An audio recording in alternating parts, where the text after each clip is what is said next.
Hey guys, tonight we're doing something a little different. Imagine this, you're stuck in traffic, your playlist on shuffle and suddenly chooses a banjo cover of Bohemian Rhapsody, and the car behind you keeps inching closer like it's playing a trust exercise you didn't sign up for. Your hands grip the wheel tighter. Shoulders hike up. You can feel your pulse in your temples. You're not just annoyed, you're simmering.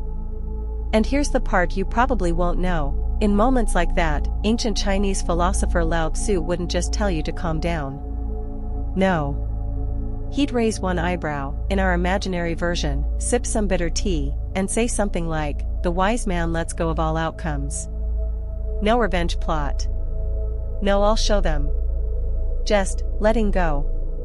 And tonight, we're going to explore why that's not weakness, but maybe the strongest move you can make. So, before you get comfortable, take a moment to like the video and subscribe, but only if you genuinely enjoy what I do here.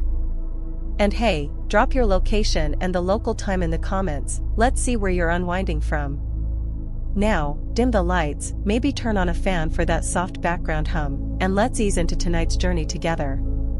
You trudge through the memory of your last argument. Maybe it was at work. Maybe with a sibling. It doesn't really matter. The mechanics are the same, words sharpen, breath shortens, your inner monologue becomes a courtroom transcript. Anger tightens everything. Your fists might clench, but so does your thinking. You start mentally time traveling, pulling receipts from the past and projecting worst-case futures. It's a storm in the mind, electrical, loud, hard to breathe inside. Modern psychology confirms what your body already knows. When you're angry, your amygdala, the part of your brain responsible for fight or flight, fires up fast. Blood diverts to your limbs, your heart rate increases, and you're chemically primed for conflict.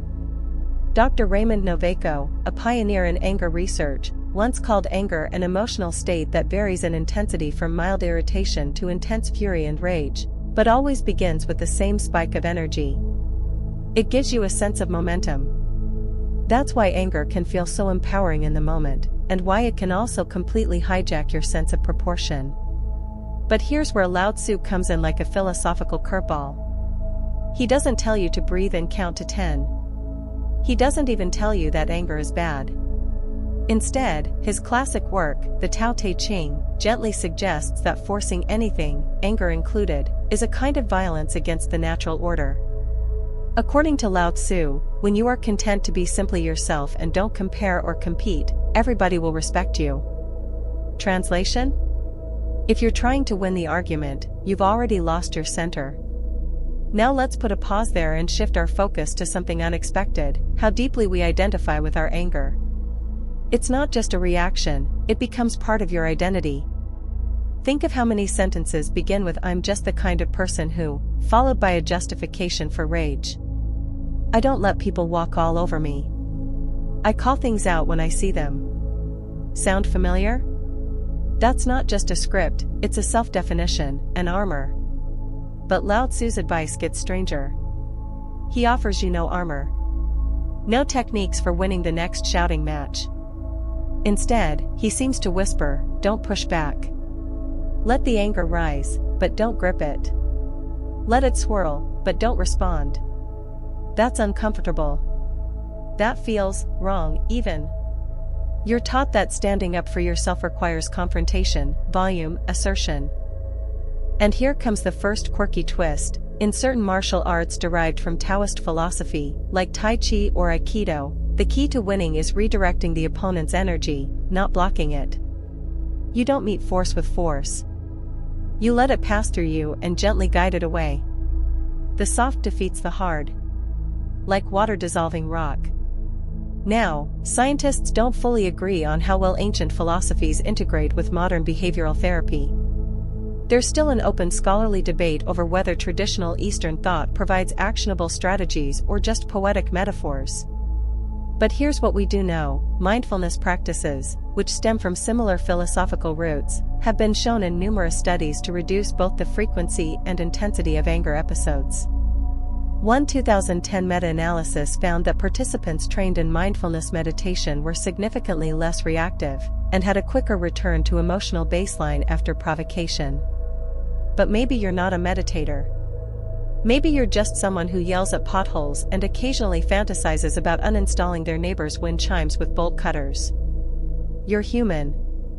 And that's where Lao Tzu's real gift starts to shine through. He's not asking you to become a monk. He's asking you to pause just long enough to see the wave forming, and choose not to surf it. Here's a visual: you're standing on the beach, and the anger rises like a wave.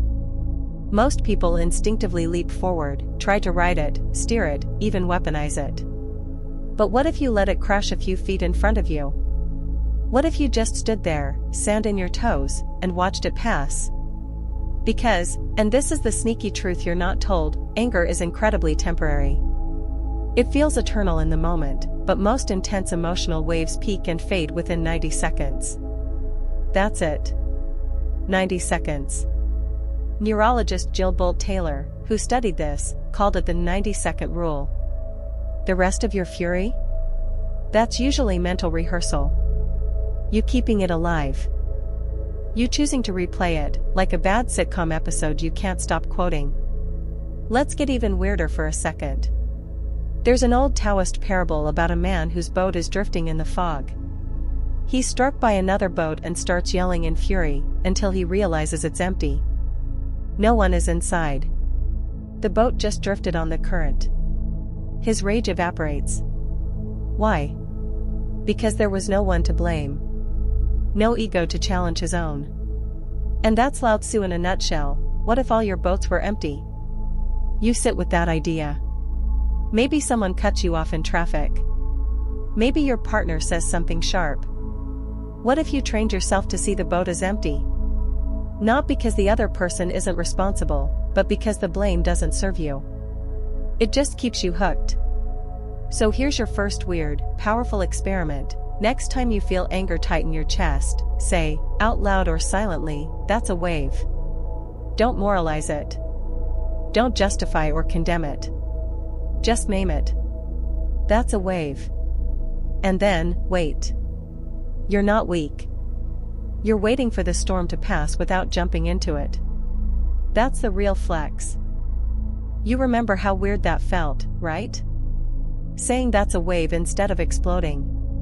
The silence afterward. The weird cocktail of pride and emptiness, like you skipped dessert at a party and suddenly felt both superior and slightly annoyed. That's the thing with Lao Tzu, he doesn't hand you a medal for emotional restraint. He hands you an empty bowl and says, this is everything. So now you meet him properly. Lao Tzu. The original chill guy. Except he wasn't chill in the modern sense, you know, Hawaiian shirt, frozen drink, no deadlines. No, Lao Tzu's version of chill is more like unsettling calm. He's the guy who says nothing when you insult him. The guy who shrugs when asked which side he's on. And his advice for angry people? Not to punch a pillow, not to scream into a canyon, but to disappear entirely. Let that sink in. In the Tao Te Ching, Lao Tzu writes, he who conquers others is strong, he who conquers himself is mighty. Sounds cool, sure. But in context, it's bizarre. Because what he really means is, don't fight. Don't react. Don't even lean into moral superiority. Instead, become so grounded, so attuned to the flow of life, that anger doesn't stick to you. It passes through like wind through tall grass. But here's the plot twist, this doesn't make you a pushover. Lao Tzu wasn't advocating for weakness. His version of strength was subtle. Unseen. It's the strength of the tree that bends in a hurricane and doesn't snap. It's the strength of water that carves canyons without ever shouting. The advice? Don't grip. Don't stiffen. Loosen. Now pause. Because your brain is probably saying, wait, what about justice? What about standing up for myself? Don't worry. We'll get there in a few sections.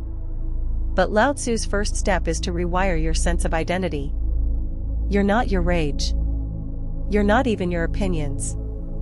You're something quieter, deeper. Modern psychology aligns with this more than you think. There's a therapy technique called diffusion used in acceptance and commitment therapy, ACT.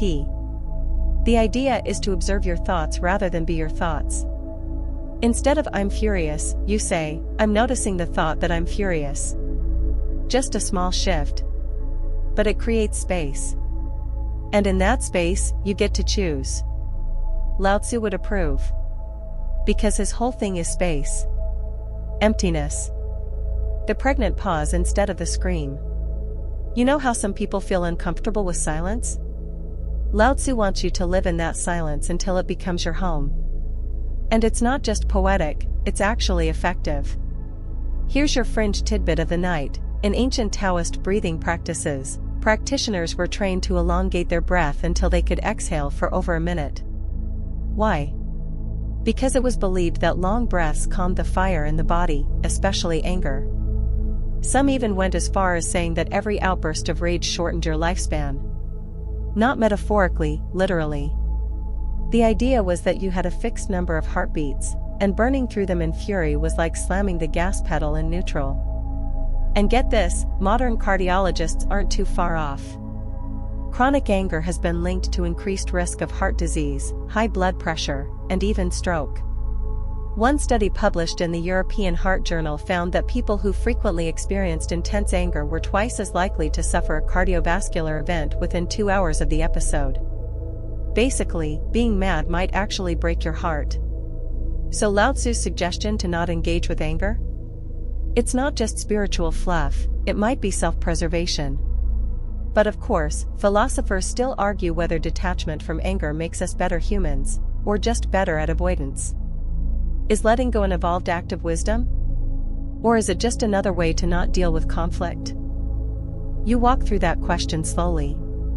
Maybe you've known people who never get angry, who just seem to float above drama. Some of them, sure, are deeply wise. Others? They're bottling it. And we both know that bottled rage doesn't disappear, it leaks. It mutates. It comes out in passive-aggressive comments, in weird energy shifts at dinner parties, in sarcastic texts at 2 a.m. But Lao Tzu's not telling you to bottle anything. He's telling you to feel everything without reacting to it. That's way harder. That's the kicker. His advice isn't push it down. It's notice it fully, and then let it drift like a leaf in the river. Total awareness, zero attachment. So let's bring this down to earth. You're in a conversation. It's getting heated. Your breath shortens. Your throat tightens. You're halfway through a mental list of comebacks. This is your moment. The world expects you to volley back. But what if you just blink? What if you don't speak? Not in defeat, but in curiosity. What if you leaned back and thought, how fascinating that I'm so activated by this? That's not weakness. That's power. Quiet, internal, anchored power. It throws people off, too. You'll notice it. If someone is coming at you, expecting fire, and you give them stillness, they don't know what to do with it. They either calm down, or reveal just how much of their anger was performance. So here's your second strange experiment. Next time you're about to argue, do nothing. Not forever. Just for 5 seconds. Breathe. Don't smirk, don't sigh, don't roll your eyes. Just become blank. Let your face go still. Let your shoulders drop. Watch what happens, not just to them, but to you. There's an invisible switch that flips when you stop playing the game. And suddenly, their power has nowhere to land. And if that still sounds too abstract, try this. In relationships, in the workplace, in family squabbles, you'll notice that people repeat patterns. Same arguments. Same triggers. Same button pushing. What Lao Tzu offers is a way out of the loop. Not by changing them, but by becoming unpushable. You become a mirror instead of a wall. It's unsettling at first. You feel like you're disappearing. Like you've given something up. But what you're actually doing is melting the part of you that needs to be angry to feel real. And that, well, that's freedom. You sit with that word, freedom. It's easy to throw around. People say it when they quit jobs, end relationships, or cut their own bangs at 3 a.m. But Lao Tzu's version is quieter. It doesn't shout "I'm free" into the void. It just stops reacting. And that's where things get slippery, because if you're honest, part of you likes being angry. You don't want to admit it. It sounds bad. But think about it, anger has this electric clarity. It cuts through confusion. It hands you a story where you're the good guy, the wronged one, the righteous warrior standing up against injustice. Anger tells you who the enemy is. It simplifies the mess. And more than anything, it feels good. At least at first. There's a name for this in psychology, the reward theory of anger. Studies show that anger activates the brain's reward centers, the same areas lit up by food, sex, or a winning poker hand. In 2009, a team of researchers found that people experiencing anger showed increased activity in the nucleus accumbens, a region often linked to addictive behavior. Translation? Anger is a high. That's why you keep coming back. It's why the same argument happens again and again. Because anger doesn't just express pain, it relieves it, momentarily. You feel powerful. In control. Even heroic. It gives you something to do. And yet, there's a crash. Every single time. A kind of moral hangover. After the shouting, after the text messages, after the slamming door, there's the moment when you sit on the edge of your bed and feel weirdly empty. You go back and replay it all. Did I go too far? Why did I even say that? What was I trying to do? That's when you realize something. Anger gives you clarity in the moment, but confusion afterward. It writes a clean story, but only by erasing half the truth. And Lao Tzu? He saw this 2,500 years ago. He wrote, "He who overcomes others has force, he who overcomes himself is strong." You probably heard that line in a motivational Instagram post next to a mountain range. But here's what it really means: the hardest battle isn't with the idiot who cut you off in traffic. It's with the part of you that needs to prove they're wrong. Still, philosophers continue to debate whether suppressing anger is ever truly healthy. Is it better to let it out in a controlled way, or to try and evaporate it altogether? Even in modern clinical settings, the answer isn't clear. Some therapists advocate for safe release, like yelling into a pillow or journaling furiously. Others suggest recognizing anger without fueling it, similar to Lao Tzu's approach. It's still an open scholarly debate, one that spans disciplines and cultures. But let's get weirder. Have you ever noticed how satisfying it is to vent? Not just to blow up, but to retell the story. You gather your friends. You pace. You mimic the person's tone. You go full theater. And then she said, like I'm supposed to just ignore it. Everyone nods. Someone says, you were totally right. And you feel that warmth. That chemical reward.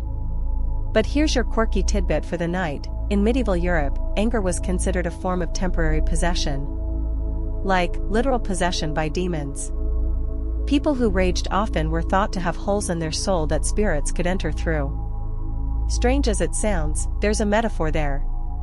Anger opens you up, and not always in good ways. It lets things in. Pride. Ego. Old wounds that haven't healed. When you're angry, you're actually at your most suggestible. That's why marketers use outrage to sell you things. That's why political debates are more about triggering emotion than offering ideas. Anger makes you vulnerable, because it feels like strength. Lao Tzu would say that in the moment you think you're winning, you're actually losing yourself. So here's the next step in the journey: catching the reward loop. Next time you feel that delicious surge of fury, ask, what is this giving me? Is it giving you a sense of control? A quick story to explain your pain? A feeling of being better, smarter, more moral? Just name it. No judgment. Just name it. You'll start to notice that anger is often less about the other person and more about the story you're trying to protect. Now, this doesn't mean your anger isn't justified. Let's be clear. Sometimes it's absolutely valid. People cross boundaries. They lie. They betray. But Lao Tzu's point is that your reaction doesn't have to be dictated by theirs. You can feel anger without being consumed by it. That's the next big move, observe without becoming. You can be mad without being a mad person. You can feel wronged without launching into revenge mode. You can have the feeling, and still choose not to act from it. One way modern psychology helps here is through emotional labeling. Studies show that when you name an emotion, literally say, "I'm feeling angry right now," the intensity decreases. The act of naming moves the experience from the amygdala, the brain's fear center, to the prefrontal cortex, the decision-making part. It's like switching the lights on in a scary room. And Lao Tzu's advice? It's like never building that scary room in the first place. So let's make this practical. You're in a disagreement. You're starting to boil. Instead of clenching your jaw or launching into your favorite passive-aggressive monologue, try this. Step 1, take one breath and name the feeling. Just in your head. I'm feeling angry. Step 2, ask what it's giving you. Control? Vindication? Distraction? Step 3, decide if you still want it. Not the anger. The reward. You might still choose to speak up. You might still defend yourself. But now you're choosing from awareness, not instinct. And that's huge. Here's a little challenge to test this. Try spending one entire day watching your anger like it's a show. Noticing when it spikes. What triggers it? What stories it brings up? Who it likes to team up with, jealousy, fear, old trauma. Don't judge it. Don't act on it. Just watch. By the end of the day, you'll see something clearly. Anger isn't random. It's patterned. Predictable. And once you can see the pattern, you can step outside of it. That's Lao Tzu's sneaky brilliance. He never said, "Don't feel." He said, "Don't get stuck." Feel it all, but don't turn it into a house you live in. Let it pass. Let it rise and fall like a good storm. And when it does, you're still there. Watching. Breathing. Free. So you've started noticing the reward loop, how anger rushes in like a hero, waving flags of righteousness and yelling, "Follow me." But now you're wondering, if I don't follow it, what do I do instead? This is where Lao Tzu offers something deceptively soft. His antidote to anger isn't logic. It's water. Yep. Water. That stuff sloshing in your glass right now. The puddle outside. The mist clinging to your bathroom mirror. It's not just a poetic device in Taoist thought, it's the main character. The role model. The ultimate teacher. And you're supposed to be like it. In Tao Te Ching, he writes, "Nothing in the world is as soft and yielding as water. Yet for dissolving the hard and inflexible, nothing can surpass it. The softest thing defeats the hardest." Let that marinate for a second. Because it's not just cute. It's a paradox that will mess with your brain. You've been trained your whole life to fight fire with fire. To raise your voice when someone else does. To lean in when pushed. But Lao Tzu says, be water. Yield. Flow. Don't resist, but don't get swept away, either. Water doesn't argue with rocks. It moves around them. Patiently. Without ego. And one day, the rock isn't there anymore. Now, that sounds noble, but also incredibly frustrating. What if you're in an argument and someone's clearly in the wrong? How does being water help when they're throwing stones? Modern psychology has a few clues. In emotion-focused therapy, therapists often work with clients to shift from a primary emotion, like fear or hurt, to a secondary one, like anger. Anger is usually what shows on the surface, but underneath is pain, or loss, or sadness. Water, in this metaphor, is the ability to feel the true thing, instead of defaulting to defense. In fact, a study published in Personality and Social Psychology Review found that people who processed their emotions with more flexibility, letting feelings come and go, rather than pushing or clinging, had better relationship outcomes and lower anxiety levels. Translation? Water wins. Even if it doesn't look flashy. But water's power isn't just in softness, it's in movement. Anger gets stuck. It loops. Water flows. So here's a weird idea. What if next time you're furious, you literally move like water? Get up. Walk slowly. Swing your arms. Imagine you're a stream curving around boulders. It sounds silly, but try it. There's a neurological reason this works. Movement engages your vagus nerve, one of the key components in your parasympathetic nervous system. That's your rest and digest setting. When you move gently, especially with intention, you tell your body, we're safe. And that safety dampens the alarm bells of rage.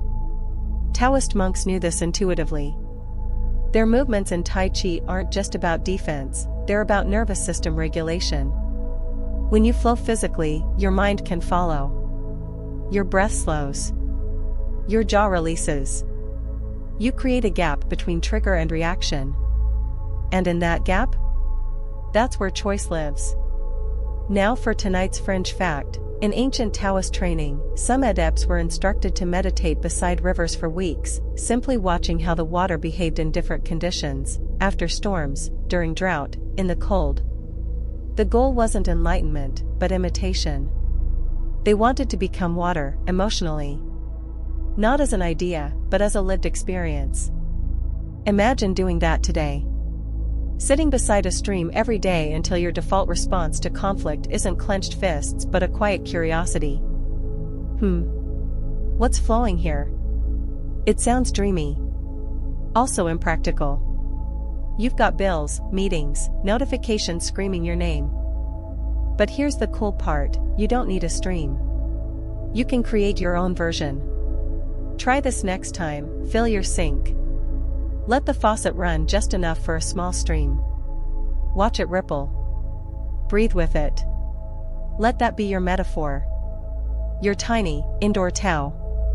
Now you might be wondering, does this mean I never stand my ground? That I just flow away from every confrontation? We'll get into that more in section 9. But for now, understand this, water doesn't retreat. It adapts. And that adaptability is power.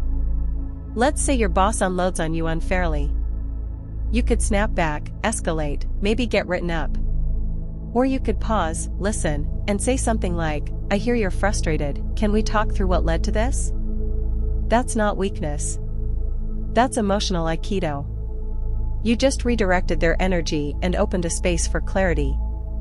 Philosophers still argue whether yielding in this way is moral or manipulative. Is staying calm under fire the high road, or just a smart way to win? The Taoists would likely smirk and say, does it matter?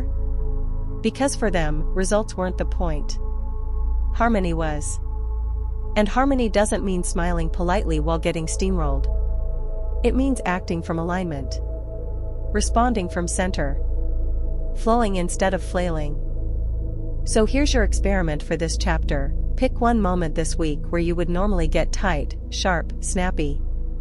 And instead, do nothing. Or at least, delay your response. Physically soften your body. Relax your face.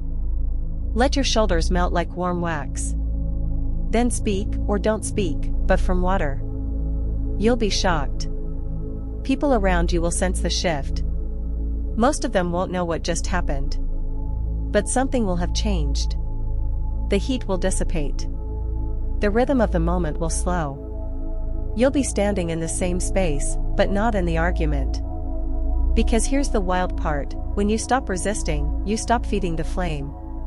Remember, anger needs opposition. That's what keeps it alive. But water doesn't oppose. It just exists. Gently. Unstoppably. Let it be your teacher. By now, you've got this little image lodged in your brain, you, flowing like water, eyes soft, posture loose, letting someone's tantrum slide past like a gust of wind. It sounds serene. It even sounds kind of cool. But what happens when someone really pushes you? Not just annoys you. Not just cuts you off mid-sentence or forgets your coffee order. I mean, really goes for the jugular, questions your integrity, mocks your intelligence, accuses you of something you didn't do. The kind of confrontation that makes your stomach drop and your hands shake. The stuff that activates your primal instincts. What then? This is where Lao Tzu drops some of his most confounding advice. He says, disappear. Now, he doesn't mean vanish into the forest and become a hermit, though he famously did exactly that, riding off on an ox and leaving behind the Tao Te Ching as a parting gift. He means disappear in the moment. Disappear as a form. As an identity. As a defensible point of view. This is where it gets strange, but stick with it. You see, when someone attacks you, what they're really doing is pressing against your form. Your sense of self. Your idea of who you are. If you think of yourself as competent, and they imply you're foolish, it hurts. If you think of yourself as kind, and they accuse you of selfishness, it stings. Not because they're right, necessarily, but because they touched something you identify with. And that's what Lao Tzu wants you to let go of. He suggests that the self you're defending is often just a collection of roles and reactions. It's not your essence. So if someone attacks that collection, what happens if you don't fight back? If you don't protect the mask? You vanish. And in that vanishing, you win. Now, this sounds borderline mystical, so let's break it down. Modern psychology backs this up in a surprising way.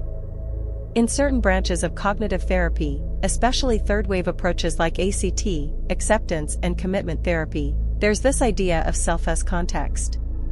It means you are not your thoughts, not your feelings, not your roles. You are the awareness behind them. When you operate from that deeper place, criticism hits differently. It might still sting. But it doesn't destabilize you. You don't need to defend the mask, because you're not wearing one. In one study on ego defensiveness and anger, researchers found that people who strongly identified with specific traits, like being smart or honest, were more likely to experience intense anger when those traits were challenged. But people who held a more fluid, less rigid self-concept were more adaptable, and less reactive. Lao Tzu knew this centuries ago. He wrote, "When I let go of what I am, I become what I might be." Letting go of what you are doesn't mean losing your values. It means releasing the need to be seen a certain way. To be validated, admired, confirmed. And ironically, when you stop needing that, people start to respect you more. They sense that nothing sticks to you. That you're unshakable, not because you're hardened, but because you're empty of ego. It's a wild reversal. And it's powerful. But here's a quirky twist: in some Taoist traditions, disappearing was literally practiced as an art. There were breathing techniques and visualizations designed to make the practitioner feel as though they were vanishing into the background. Some texts claim that an adept could stand in plain sight and not be noticed, simply by emptying their presence. Now, obviously that's poetic. But there's a modern parallel: emotional neutrality. When you stop feeding a conflict with tension, when your face relaxes and your tone softens, people genuinely lose their footing. It's not passive aggression, it's spaciousness. You create a field where tension has nowhere to land. You disappear as a target. That doesn't mean you become invisible in life. It means you stop showing up to arguments with your fists up. Let's bring this into the everyday. You're in a heated exchange. Someone's got that glint in their eye, the one that says they're not here to understand you, they're here to win. You feel the usual response rising, the urge to prove, to correct, to launch your counterattack. Instead, you pause. You breathe. You say, internally or aloud, "This is not about me." And here's the trick: you don't mean "I'm not involved." You mean, "My sense of self is not under threat here.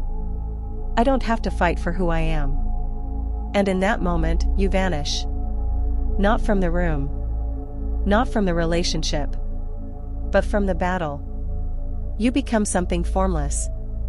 And in that formlessness, you become untouchable. Philosophers still argue whether this kind of surrender is an act of strength or avoidance. Is disappearing in the moment wise, or just walking away from accountability? But Lao Tzu would say, you're not walking away. You're stepping outside the illusion. The illusion that you're just your name, your job title, your reputation. The illusion that you have to win to be whole. So here's a thought experiment. Picture your next argument in advance. The one you know is coming, maybe with a partner, or a parent, or a coworker. Picture what they'll say. Picture your usual comeback. Now erase your response. Just delete it. What's left? Probably some silence. Maybe some awkwardness. But also, peace. You're no longer participating in the emotional volleyball match. You dropped the ball on purpose. You stepped out of the game. And what you'll notice, if you can manage this even once, is that it feels like freedom. A weird kind of freedom that almost feels like floating. You didn't lose. You just stopped needing to win. That's the paradox. To win, you have to disappear. So here's your experiment. The next time someone tries to draw you into an argument, don't engage. Don't even prepare your counter-argument. Just watch. Let their words move past you like wind through curtains. And say either to yourself or out loud, I don't have to be a form right now. That phrase might feel silly at first. But it will click. You'll start to see how often you armor up. How often you make yourself solid just to protect an idea of yourself. And when you stop, you become water. You become space. You become someone who doesn't just control anger, but has nothing for anger to stick to. And that, my friend, is the real victory. So now you're sitting there, a little baffled. You've vanished from the battlefield. You've dropped the armor. You're breathing softer. You've tested what it's like to let anger slide by, to not grab it, to not rise up in righteous fury. But let's be honest, part of you still wonders, am I just being passive? Am I letting people get away with things? What happened to self-respect? This is where we dig into one of the most misunderstood concepts in both Taoism and modern life, control. You've been taught, like most people, that control means strength. Think about it. We celebrate people who take control of situations. Who keep their emotions in check. Who don't back down. Control, in the modern sense, looks like tension, tight facial expressions, carefully chosen words, deep breaths through clenched teeth. Control is the vice grip. The white-knuckle grip. The fight to stay calm. But Lao Tzu flips that on its head. For him, real control doesn't look like effort. It doesn't look like gritting your teeth or holding your breath until the chaos passes. In fact, the harder you're trying to control something, the more out of control you probably are. Because the Tao, his name for the flow of life, isn't interested in force. It's interested in alignment. One of his most famous lines says, "The master does nothing, yet leaves nothing undone." It sounds like a riddle until you feel it. He's not talking about laziness. He's talking about non-resistance. When you're truly in sync with a situation, you don't need to fight it. You move with it, and that's what gets things done. Modern psychology has a parallel in something called cognitive flexibility. It's the ability to shift perspectives, adapt strategies, and stay mentally agile when circumstances change. People with high cognitive flexibility are better at emotional regulation, especially under stress. They don't cling to a response, they adjust. And that's exactly what Lao Tzu is suggesting. The strongest person isn't the one who holds their ground the hardest. It's the one who can flow around the obstacle and still arrive where they need to go. But let's not get too abstract. Let's talk about what this looks like in real life. You're in a meeting. Someone interrupts you, again. You feel the anger coil in your stomach. The script writes itself, if I don't speak up now, I'll look weak. You prepare your line. You raise your voice. You stake your territory. But what if you didn't? What if, instead of tightening, you softened? What if you calmly paused and said, "I'll continue in a moment," without sarcasm, without fire, without force? What if you took a breath, allowed the silence, and resumed, slowly, deliberately? That's control. Quiet control. The kind that doesn't need to prove itself to be real. Here's your quirky bit for the night. In certain Taoist monasteries, students were taught to practice control by failing it at first. There were exercises where they were purposely placed in annoying, frustrating scenarios, like being asked to rake the same leaves 3 times or answer riddles with no answers, just to notice their urge to do something. They had to watch themselves tighten up and then learn to let go. Why? Because control isn't about always succeeding. It's about noticing when you're gripping too hard and choosing to release. Even if it means looking foolish. Even if it means not winning. Philosophers still debate what kind of virtue this is. Is it stoicism? Is it detachment? Is it resignation? But Taoism would call it wu wei, effortless action. Control without control. Presence without pressure. Now let's talk about your body. Because that's where you feel control the most. Check in right now. Are your shoulders tight? Is your jaw clenched? Are you half holding your breath, even though nothing is wrong at this moment? That's your old version of control. It's vigilance. It says, stay ready. Something could go wrong. But real control, the Lao Tzu kind, would say, loosen. Breathe. Trust yourself to respond, not react. There's research behind this, too. A 2016 study on muscle tension and emotional resilience found that people who chronically tensed their bodies in response to stress had slower emotional recovery times. It's like bracing for a crash that never comes, and then wondering why you're sore afterward. So what does Lao Tzu-style control look like? It looks like soft eyes in an argument. It looks like letting someone finish their rant without needing to jump in. It looks like asking, "Can we pause for a moment?" and actually meaning it. It looks like knowing that not every moment requires a response. Here's your experiment. Next time you're in a charged moment, notice the urge to control. The urge to manage the outcome, the tone, the timing.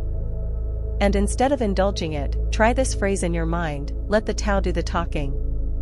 It sounds mystical, but it's practical. It means, you don't have to carry the whole conversation on your back. You don't have to fix the other person's emotions. You don't have to force your point across.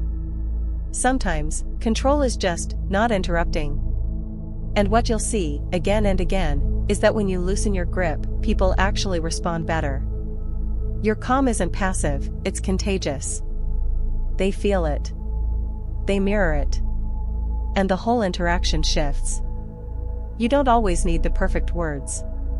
Sometimes your presence, relaxed, spacious, unafraid, is the most persuasive thing in the room. Lao Tzu would say, mastery of the world is achieved by letting things take their course. It cannot be achieved by interfering. That doesn't mean you let chaos reign. It means you stop trying to bend everything to your will. You trust the process. You trust yourself. And you trust that if you stay soft, you won't shatter. So here's what you can do right now, unclench your hands, your jaw, your expectations. Practice this with small things. The slow driver, the late text, the missing charger. Watch how often you try to fix things immediately, and instead, let them be for a beat. That pause? That softness? That's the real control.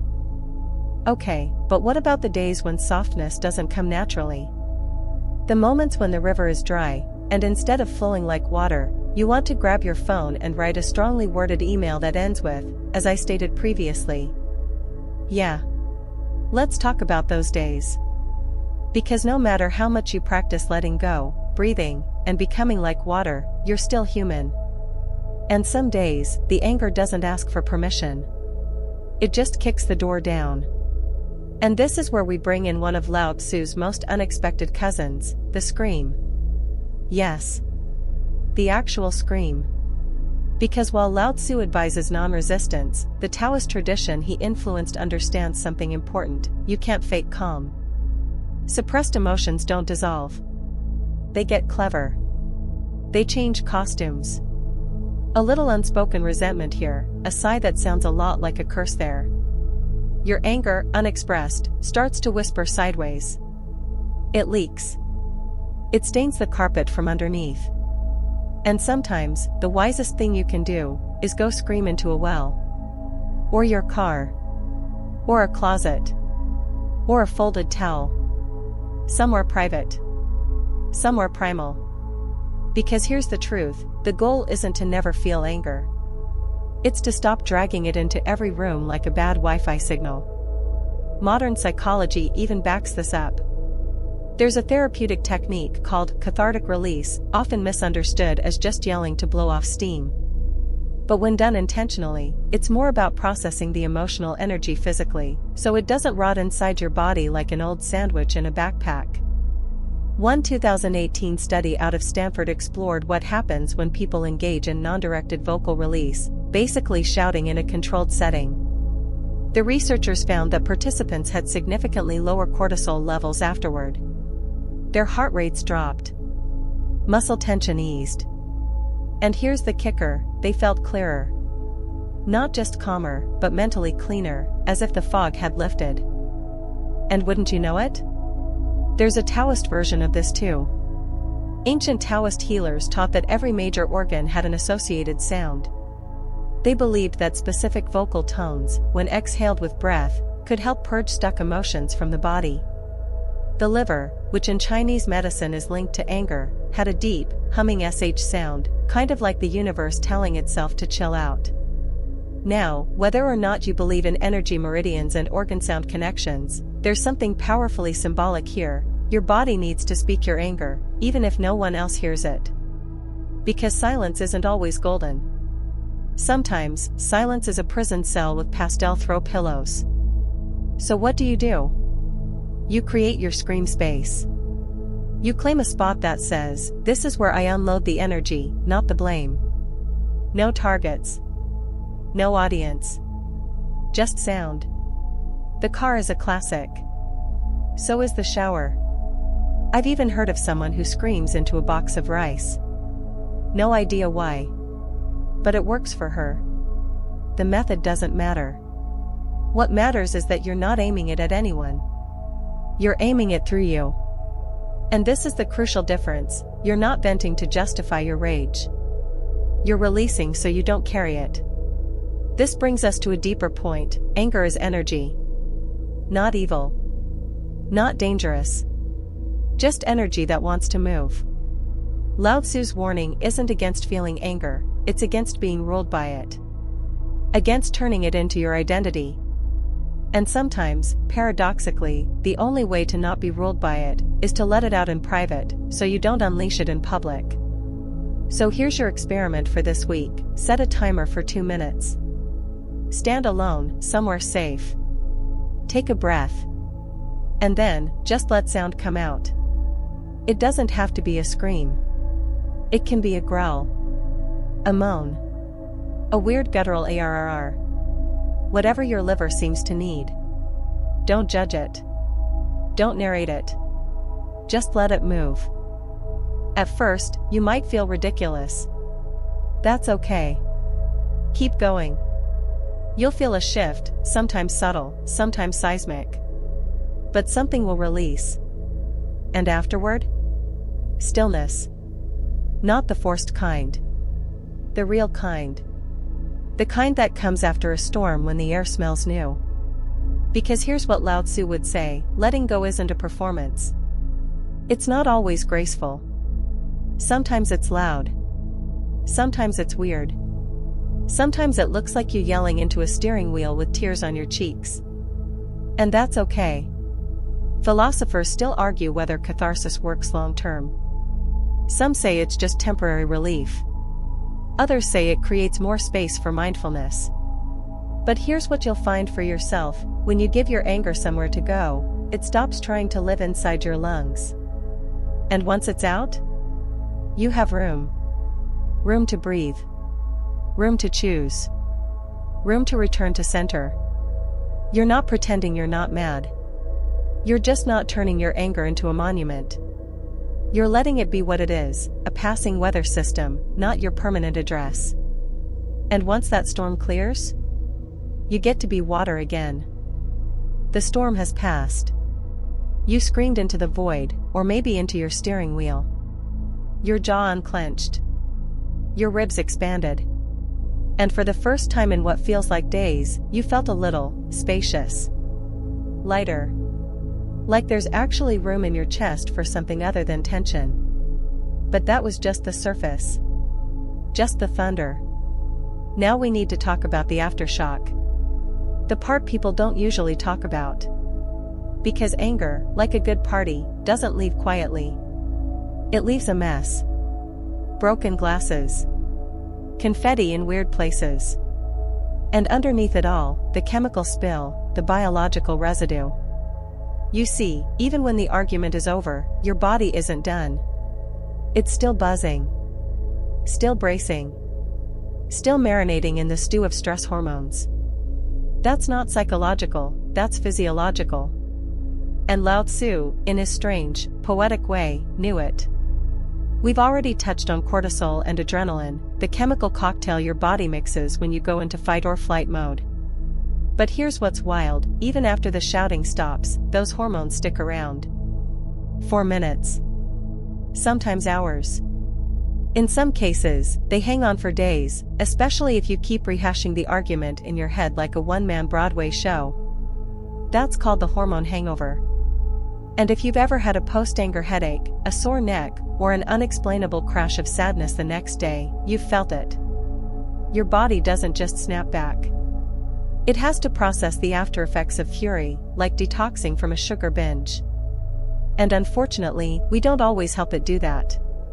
Lao Tzu doesn't give us a medical diagram, but he gives us something just as useful: rituals, patterns, movement, breath, stillness. Let's connect the dots. Taoist practices, especially in the lineage of Qigong, were designed as daily energy hygiene. You'd move the body slowly, stretch, breathe, and consciously direct your attention through the body, flushing it out, in a way. Not metaphorically, but with real physical shifts. These movements weren't just to stay limber, they were to reset the nervous system. The idea was simple: don't store your rage in your joints. And guess what? Western research is catching up. In a 2021 study on embodied emotion regulation, researchers found that mindful movement, think gentle yoga, walking meditation, or even structured stretching, dramatically reduced the lingering effects of stress and anger. It helped people return to baseline faster. That post-argument adrenaline crash? It dissipated quicker when the body was involved in the release, not just the brain. Here's your fringe tidbit: some Taoist texts describe a ritual where after a conflict, even a small one, the person would take a long walk in nature, preferably among trees or near running water, while chewing mint leaves. The belief? That the earth could help absorb leftover heat from the body. And the mint? Well, they said it cooled the fire in the belly. Now, you don't have to forage in the forest chewing herbs. But the principle holds. After anger, your body needs a bridge. A ritual. Something that tells the system, it's over. You're safe now. And here's the thing, that ritual doesn't have to be big. It can be as simple as lying on the floor for 10 minutes with your eyes closed. Walking around the block without headphones. Drinking something cold, deliberately, like it's medicine. Or doing that strange but effective Qigong move where you shake your arms and legs like you're trying to fling off invisible paint. Anything that reconnects you to your animal body. Because, let's be honest, most of your anger management techniques are top-down. You try to think your way out of emotion. You talk yourself down. Reason your way through. But your body is on its own timeline. It needs something else. Something sensory. Something physical. And here's your experiment: the next time you've had an outburst, or even just a spike of anger, set a 20-minute timer. Not for punishment. 4 Processing. Step away from your screen. Move your body in some gentle way. Walk, stretch, lie on the floor, hum a note. The method doesn't matter as much as the intention. Tell your body, you're not under attack anymore. You'd be amazed how much faster your emotional state clears when your physical state is included in the cleanup. Philosophers still debate whether this sort of somatic clearing is psychological trickery or a genuine path to emotional maturity. But in Taoism, there's no separation. The mind is the body. The breath is the thought. So if you want to be calm, you have to move like it. Breathe like it. Eat and walk and sit like it. That's what the Tao is. Not a philosophy in your head. A rhythm in your bones. So here's something to try right now, even before your next anger spike. Sit down. Breathe in through your nose for 4 seconds. Hold it for 4. Breathe out, slowly, through your mouth for 6. Do that 3 times. You've just told your nervous system, we're okay. We're landing. And that, right there, is what Lao Tzu might call non-action. It's subtle. It's quiet. But it's powerful. It's a reset that no one sees but you feel. And it makes all the difference when the next emotional wave rolls in. Because here's the secret, anger doesn't just want expression. It wants resolution. It wants to know the body got the memo, you're not in danger anymore. And you? You're the only one who can deliver that message. So let it land. Let it echo. Let it flow all the way through you, and out. You've been soft. You've flowed like water. You've screamed into the void. You've let the chemical storm drain out of your muscles like rain soaking into dry earth. You've walked, you've breathed, you've floated past conflict like a leaf in a current. And now, the question shows up. What if someone crosses the line again? Because while Lao Tzu's advice has felt beautifully strange and surprisingly effective, a new worry creeps in. Am I just letting people walk all over me? Where's the boundary? Where's the moment when you stop flowing and start standing? This is where people often misread Taoism, and honestly, where it gets the most interesting. Because Lao Tzu wasn't a doormat. He wasn't teaching you to become emotionally flatlined or endlessly agreeable. He wasn't saying, let people mistreat you and smile while they do it. He was saying, pick your response from awareness, not from ego. It's subtle. But crucial. Let's take an example. Someone talks down to you. Not once. Repeatedly. They undermine you in meetings. They take credit. They call it just joking when they say something cutting. At some point, the softness feels like silence. You wonder, am I disappearing, or being erased? Here's where Lao Tzu would ask a different question entirely. Not, should I fight or forgive? But, what's the most aligned move I can make? Alignment. That's the Taoist version of strength. In modern terms, you might call it boundary setting. But not the way we usually think of it, defensive, performative, armed with rehearsed phrases from a self-help book. Taoist boundaries are calm. Clean. Quiet. They don't shout, you can't treat me this way. They show it, through energy, clarity, and consistent disengagement. You're not raising a wall. You're redirecting the river. Modern psychology supports this idea. In dialectical behavior therapy, DBT, a technique called Dear Man helps people assert boundaries without aggression. The key? Stick to facts. Express needs without apology. Reinforce limits, but stay calm. That's basically a Taoist cheat sheet. And yet, philosophers still argue whether non-reactive boundary setting works in power dynamics. Can you really stay calm and get results in a system that rewards volume? Assertiveness? Confrontation? Let's look at this through the Taoist lens. The Tao doesn't say, never be firm. It says, be like water. Which, as we covered earlier, can wear down stone, not with sharpness, but with persistence. And that's the secret, water sets boundaries all the time.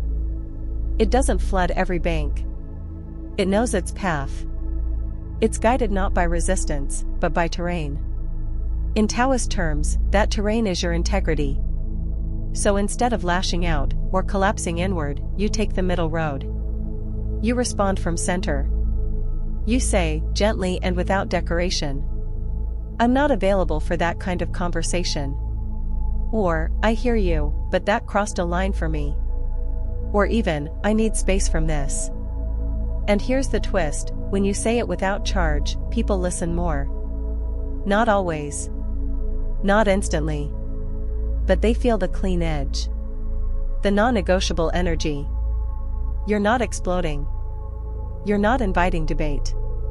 You're just moving like the river that doesn't ask permission to flow where it flows. Taoist tradition has a fringe teaching here too.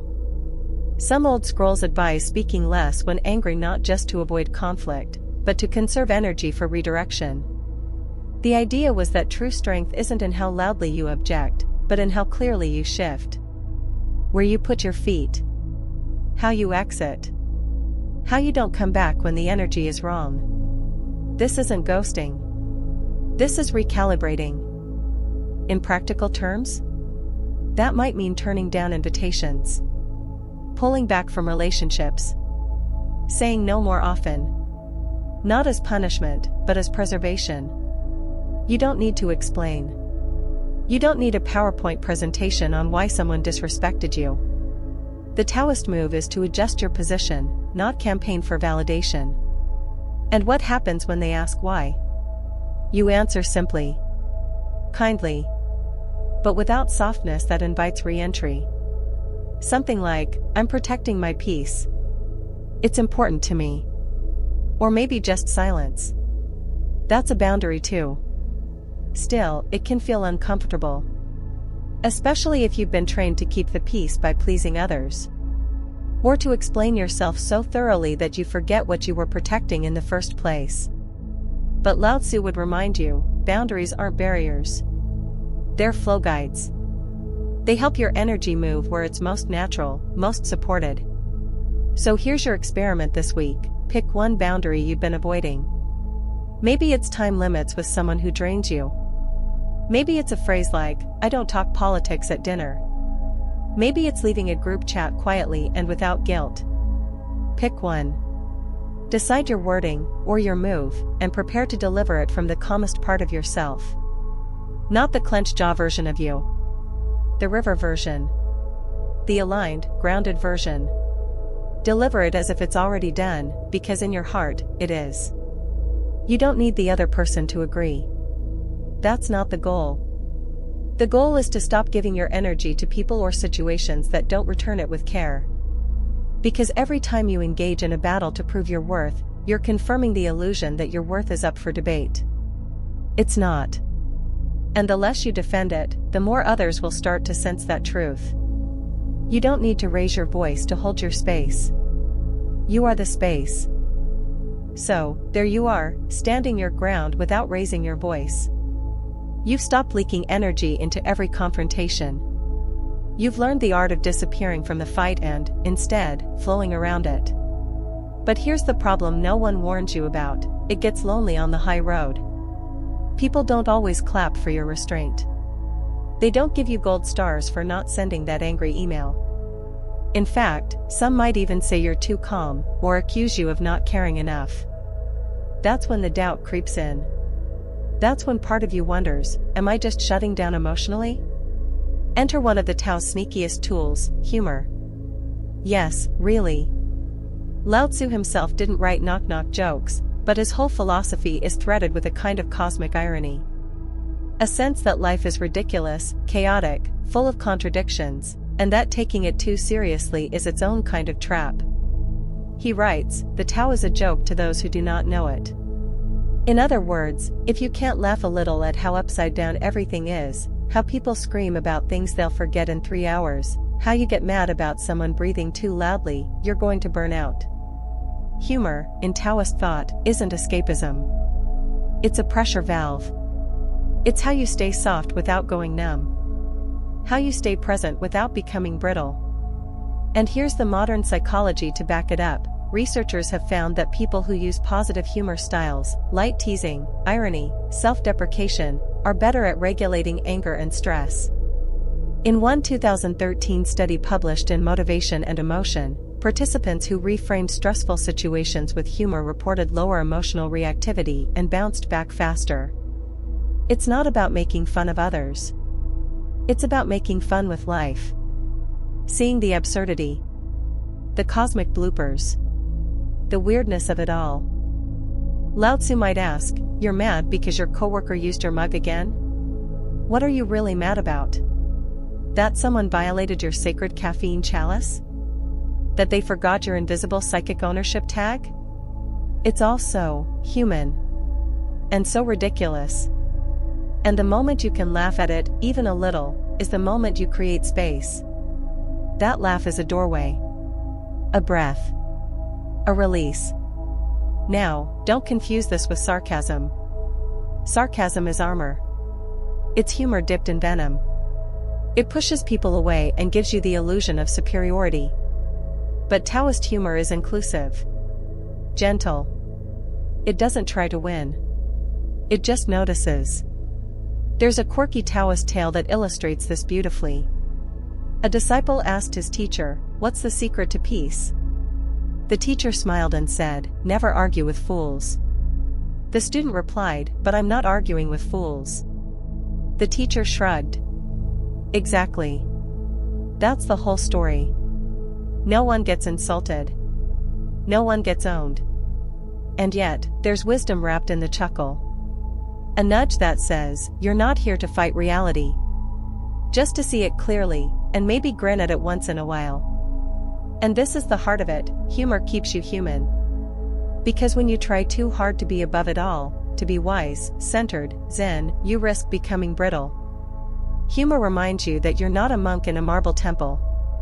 You're a person trying not to scream in a grocery line while someone FaceTimes their cousin in the dairy aisle. That's not failure. That's funny. So here's your experiment this week. Reframe one anger-inducing moment with humor. Just one. Maybe it's that coworker who emails, "Per my last message," like it's a legal threat. Maybe it's the toddler having a meltdown in the produce section, echoing your own internal chaos. Find the absurdity. Find the punchline. Say it out loud if you want, "This is so stupid, I love it." You're not ignoring your anger, you're loosening it. You're shaking off its grip by showing your nervous system, we're not in danger. We're in a comedy.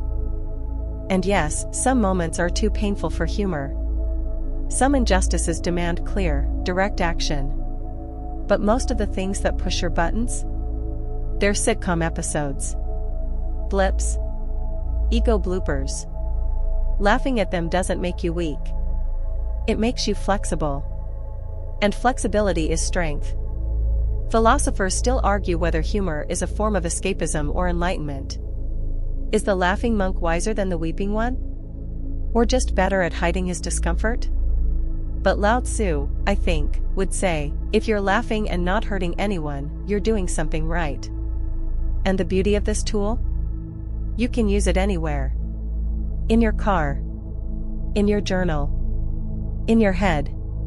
You can narrate the chaos like a stand-up comic.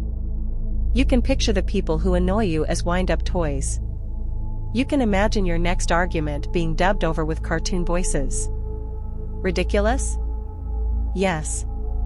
Helpful? Absolutely. Because it reminds you, you are not your anger. You are not your performance.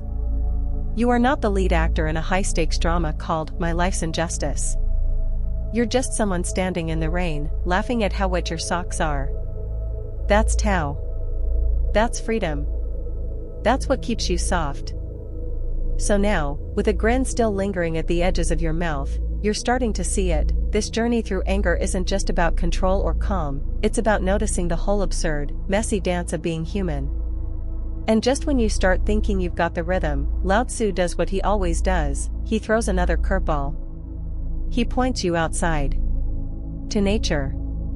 He says, look there. Look at the trees. Look at the river. Look at the way clouds roll in without asking permission. That's your real teacher. And the lesson? Nature doesn't shout. It doesn't scream to be heard. It doesn't demand an apology. It doesn't stomp around looking for justice. It just does what it does. Quietly. Perfectly. Without ego.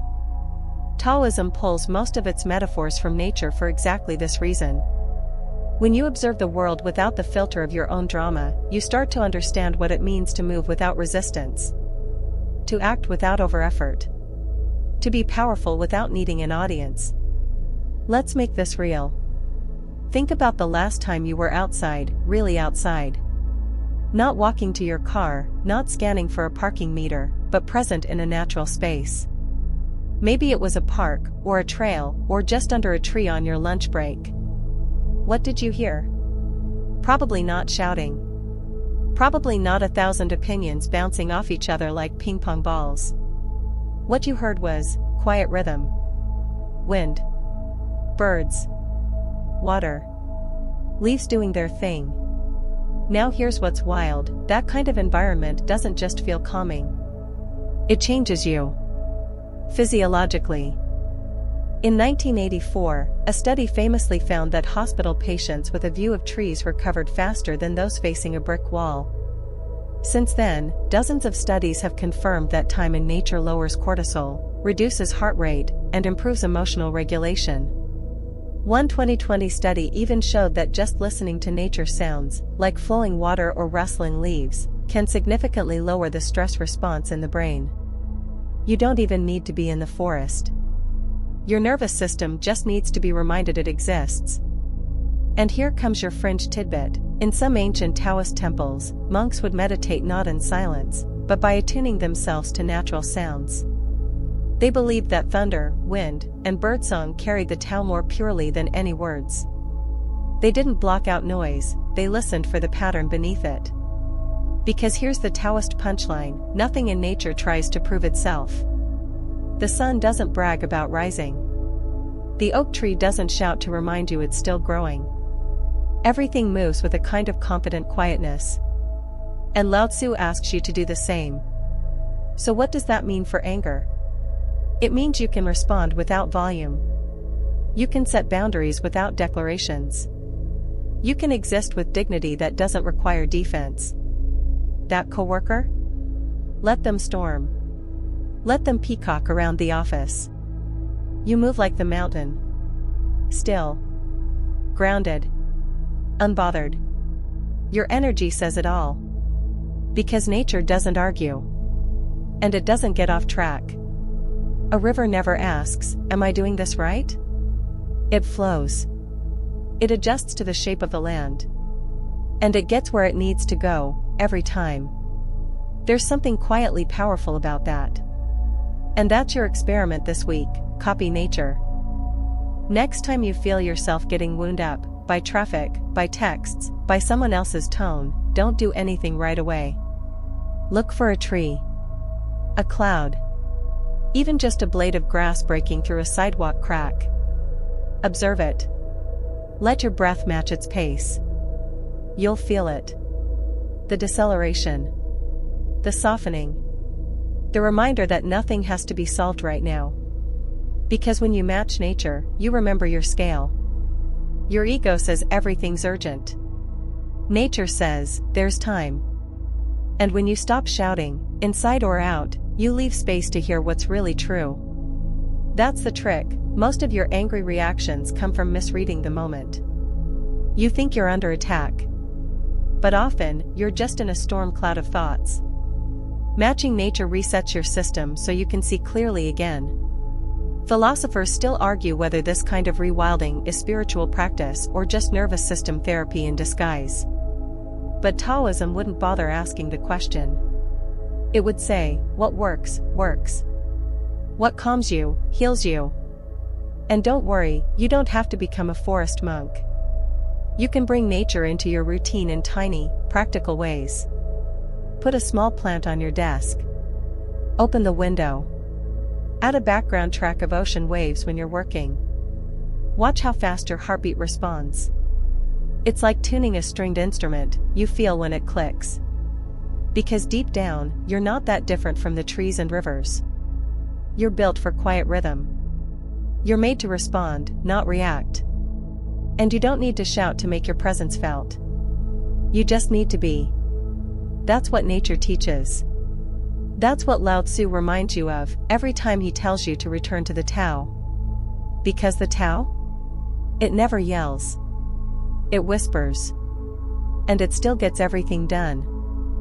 You're starting to realize now, maybe for the first time, that peace doesn't mean perfection. It doesn't mean always having the right response, or gliding through every interaction like a kung fu master with a flawless haircut. Sometimes, peace is just not making it worse. Sometimes, it's the quiet decision to pause, breathe, and let your heart rate go down before you type that message. But let's go even deeper. Let's talk about something so subtle, so invisible, you might never have noticed it in the middle of your anger: space. Not outer space, though floating away in a rocket does sound tempting some days. No, we're talking about the space between things. Between your thoughts. Between stimulus and response. Between one person's jab and your comeback. Lao Tzu would say that's where your freedom lives. In the Tao Te Ching, there's a line that goes, 30 spokes share the wheel's hub, it is the center hole that makes it useful. It's the emptiness that gives form its function. The silence between the notes makes the music. The pauses in speech give words their meaning. And when it comes to anger, it's the space that saves you. Here's how it usually goes: someone says something that pokes your pride, your pain, your story. The thought appears, that's not fair, and bam, you're off to the races. The comeback is already forming.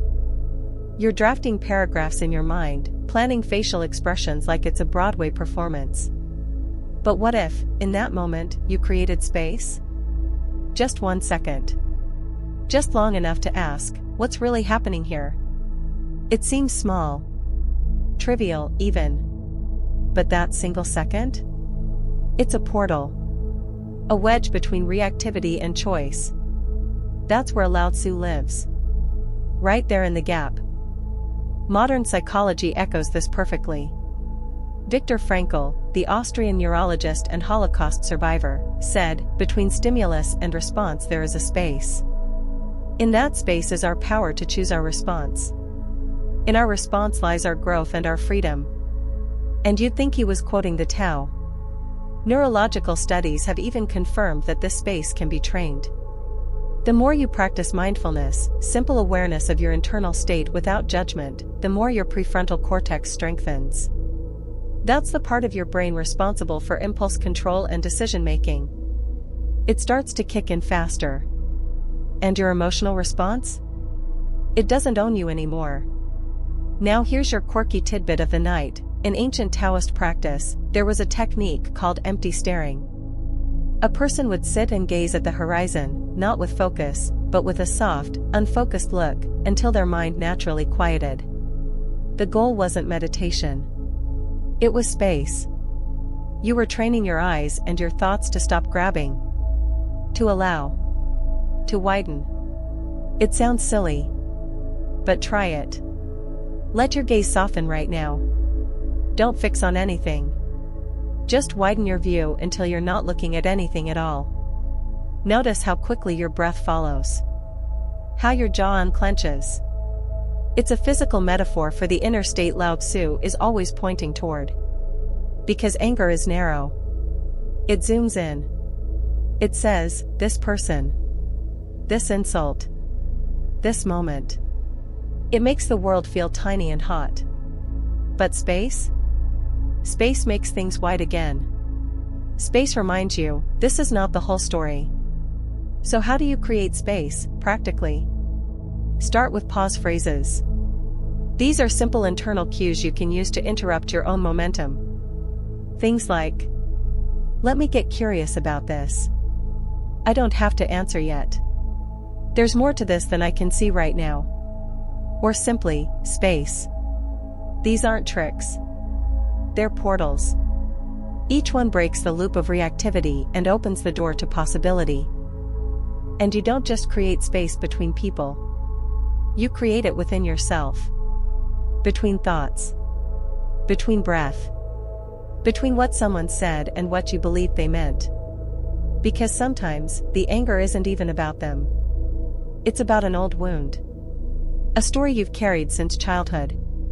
A part of you that never got to speak when it was hurt, and now jumps up like an alarm whenever it feels remotely disrespected.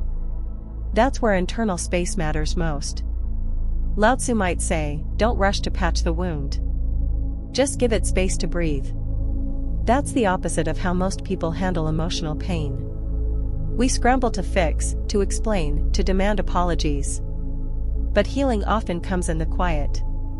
In the stillness. In the moments when nothing is said, and everything is felt. Philosophers still argue whether inner spaciousness is a form of avoidance or the deepest kind of engagement. Is stepping back from conflict retreating from life, or finally meeting it as it is? But in Taoism, the answer is clear: space is not withdrawal. It's wisdom. Because in space, you don't lose the moment. You gain yourself. So here's your challenge for this week: create one deliberate moment of space every day. Not during meditation. Not in the bath. But in the middle of real life. Someone annoys you? Pause. A thought spikes with heat? Pause. That rush to reply, to clap back, to correct? Pause. Count to 3. Drop your shoulders. Breathe once. And in that moment, ask yourself, what's the most peaceful version of me want to do right now? Not the scared version. Not the ego version. The peaceful one. You'll be surprised how often that version doesn't need to win. Doesn't need to teach anyone a lesson. It just wants to move forward with grace. And when you move from that space, the whole tone shifts. Not just for you, but for everyone around you. You become the empty hub in the center of the wheel. The calm in the chaos. The stillness that somehow, impossibly, holds it all. And isn't that the real win? So now you've found the space. That thin sliver of stillness between the moment you're triggered and the moment you react. And inside that space, you've tasted something strange and powerful: choice. You don't always have to fight. You don't always have to prove. You can just notice. Let it move through. Say nothing. Do less. But what if you don't want to ignore the anger? What if it's telling you something? What if your anger, when it's not spinning out of control, is actually trying to help? And here's where Lao Tzu, again, goes left while everyone else is running right. He doesn't say, never feel anger. He doesn't say, anger is wrong.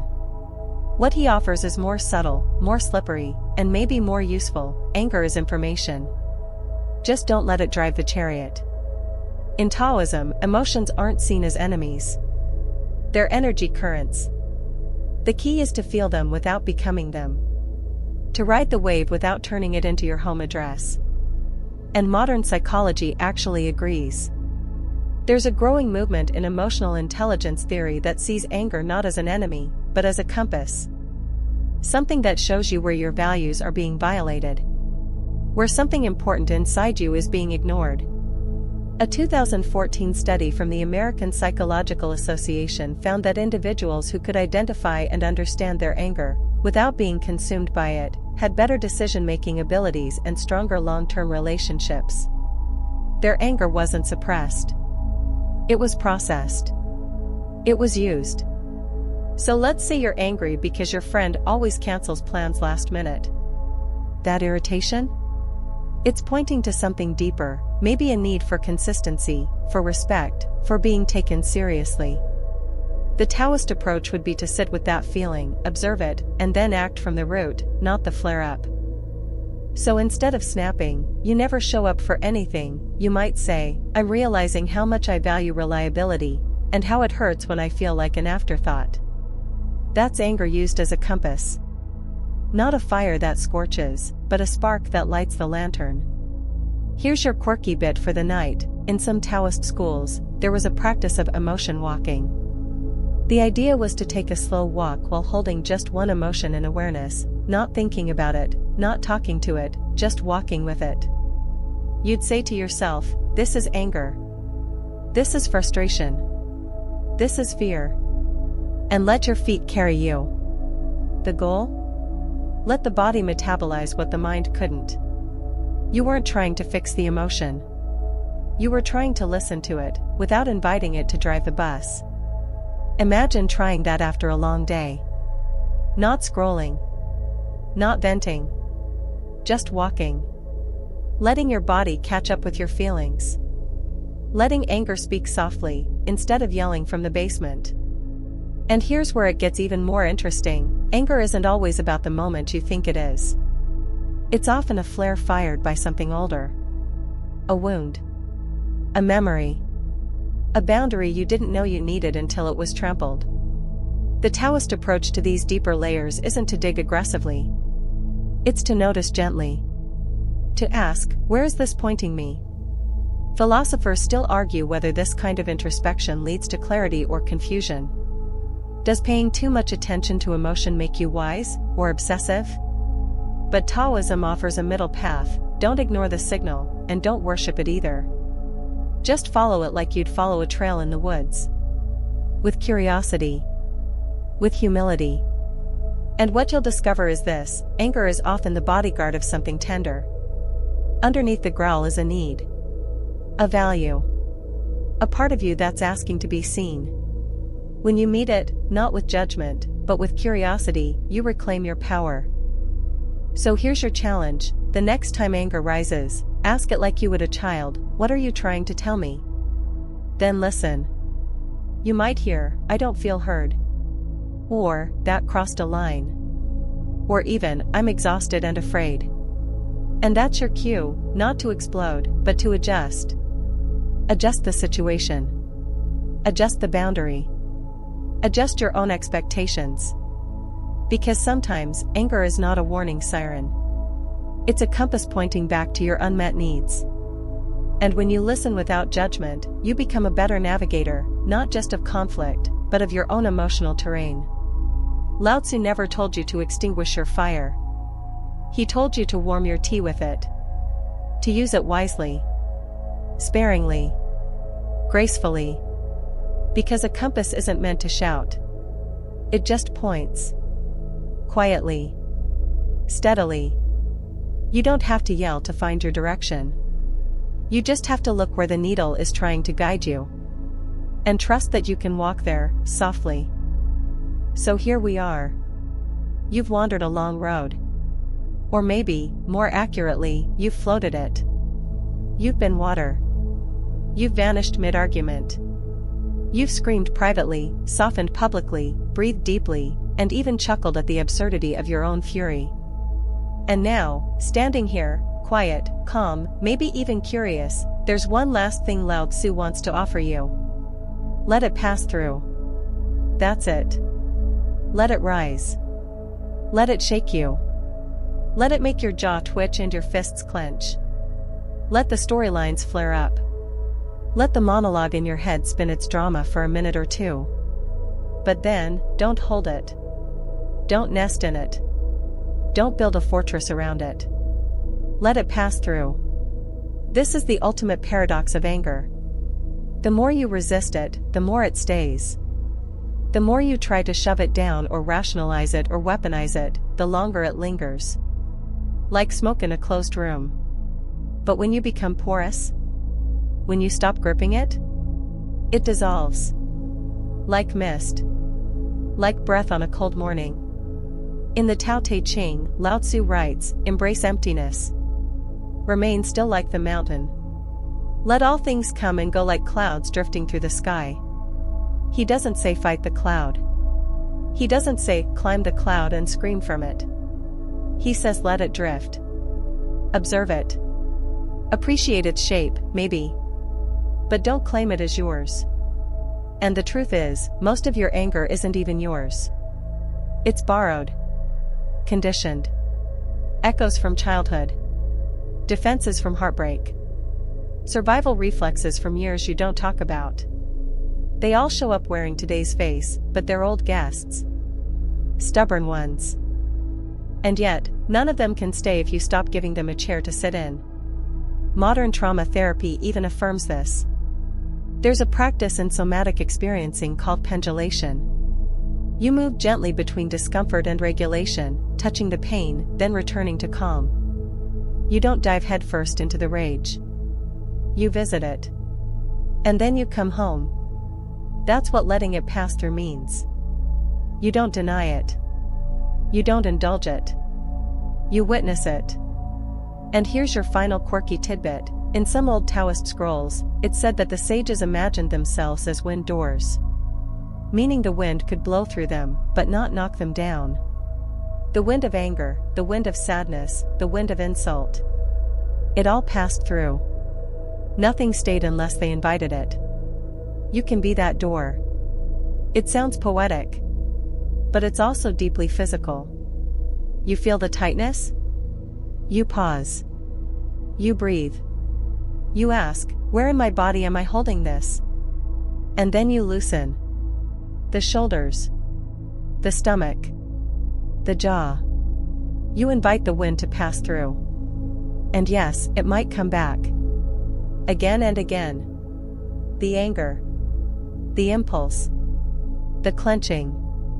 But if you don't feed it, if you don't grab it, it will start to trust you. It will stop needing to shout so loudly. It will pass through faster. Softer. Until one day, you'll notice it arrive and think, oh hey, old friend, and by the time you've named it, it's already leaving. Because that's the true gift of Taoist wisdom. You don't defeat anger. You don't master it. You move with it. And then you let it go. Philosophers still debate whether this kind of surrender is power or passivity. Whether letting anger go means abandoning your passion or just finally separating pain from personality. But for Lao Tzu, the answer was simple: the less you carry, the lighter you move. The lighter you move, the freer you become. And so now, this is your final experiment. Next time you feel it, that heat, that tension, that internal how dare they, don't push it away. Don't answer it. Just say, let it pass. Breathe. Feel it swirl. And then watch it move on. Because it will. It always does. Anger is weather, not climate. And the more you train yourself to be a window, not a wall, the more peace becomes your default, not your prize. You don't have to be perfect. You just have to be porous. Let it pass through. And now, you rest. Let your shoulders lower just a bit more than before. Let your breath stretch out like it has nowhere to be for a very long time. You've spent time inside a strange, beautiful way of seeing anger, not as an enemy, not as a fire to extinguish, but as a teacher, a visitor, a wind that passes through when the windows are open. You don't need to hold on to anything right now. Not your opinions. Not your side of the story. Not even your name, really. Just be a space. A soft, silent room that doesn't resist. If you feel a trace of anger still tucked somewhere, your chest, your neck, maybe behind your eyes, don't rush to fix it. Just notice it. Breathe around it. The body is already doing what it knows how to do. It's clearing. Unclenching. Softening. And in this softness, you are so much stronger than you think. You don't have to respond to the world tonight. You don't have to get it all right. You just have to rest. And trust. Trust that your body is wise. Trust that anger, like all things, rises and fades. Trust that you can move like water, hold your shape like air, and open like space, again and again and again. So let the light stay low. Let the fan hum gently. Let the world keep spinning without you for a while. You're not missing anything. You're just coming back to yourself. Quietly. Softly. Like the Tao.